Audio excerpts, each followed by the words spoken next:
Everything that's made beautiful and fair and lovely is made for the eye of one who sees. It is rightly said, beauty lies in the eyes of the beholder. If we look at things through the prism of beauty, we can truly bring a change to ourselves and the people around us. As there is no fixed and absolute phenomenon in the world, and everything is based on different perceptions. If we perceive good, it will move us to do good and make our lives full of satisfaction and comfort.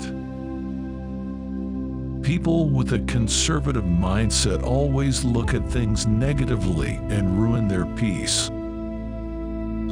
Let the beauty of what you love be what you do. We are judged by our words and actions.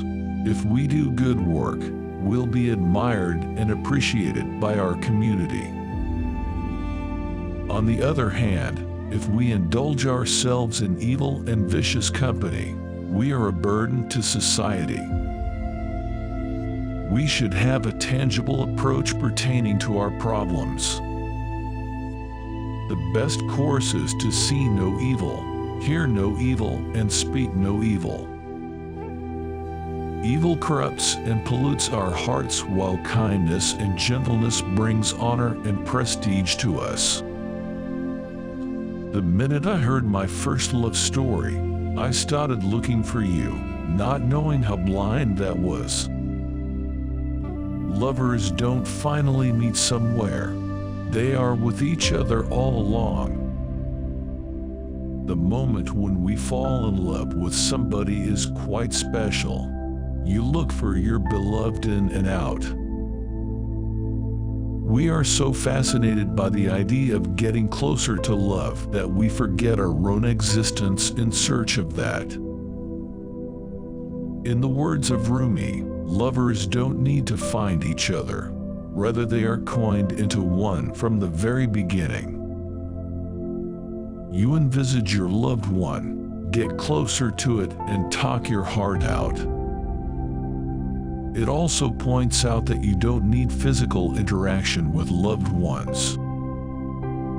Rather, you can imagine them and find them in your souls. Don't grieve.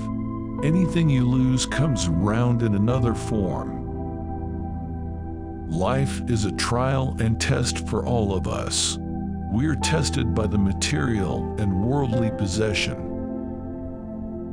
We must have the courage and patience to remain steady in the moments of distress and chaos. Nothing is permanent in this world, and everything has an end. What is lost will come to you in any other form.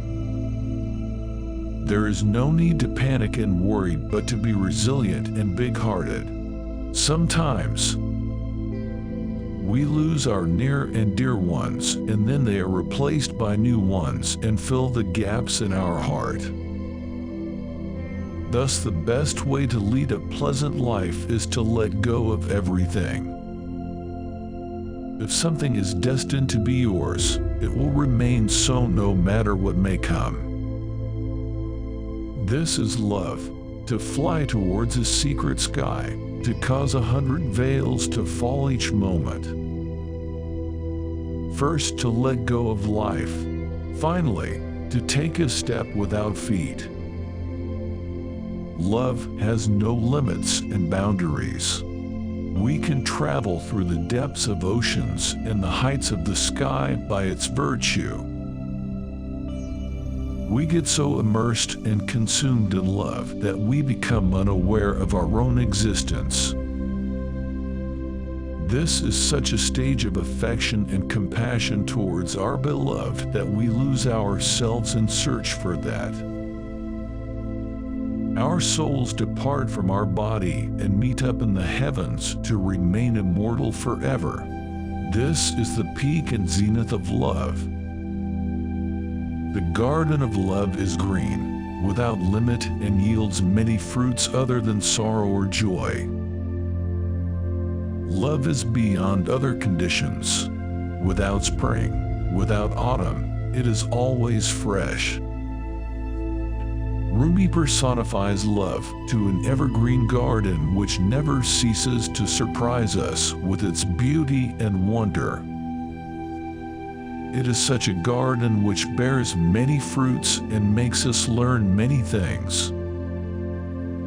Even in the autumn of love, we feel as fresh and calm as the spring. Pain does not remain pain anymore, rather it becomes a healing touch and keeps us thriving and melancholic.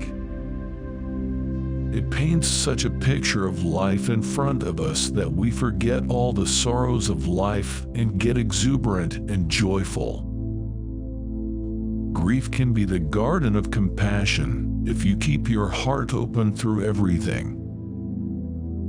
Your pain can become your greatest ally in your life's search for love and wisdom. Pain and sorrow are the inevitable fruits of love and compassion. Grief is the price we pay for attachment.